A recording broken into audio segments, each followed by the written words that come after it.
যখনই বিপদে পড়ে যাবেন আপনি আল্লাহ তাআলার খাস একটি নাম ধরে সাহায্য চাইবেন, বিদ্যুতের গতিতে আপনি সাহায্য পেয়ে যাবেন, আপনার বিপদ মুহূর্তের মাঝে দূর হয়ে যাবে। ব্যবসা বাণিজ্য লস, সার কাছে শুধুমাত্র শত্রু আর শত্রু, বিপদে আপনাকে গ্রাস করে রেখেছে, কোনো কাজেই যেন সফলতা নাই, যেটাতে হাত দেন সেটাতেই লস, কোনো কিছুতে আপনার সাফল্য নাই, সন্তান কথা শোনে না, স্ত্রী কথা শোনে না, পরিবার পরিজন নষ্ট হয়ে গিয়েছে, কিভাবে আপনি বাঁচবেন?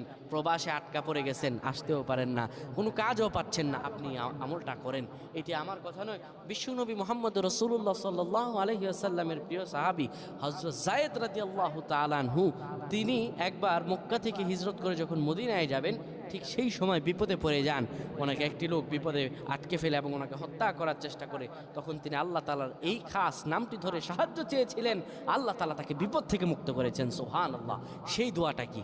তিনি যখন বিপদে পড়ে যান তিনি বলেন, আগিসনি ইয়া রহমান।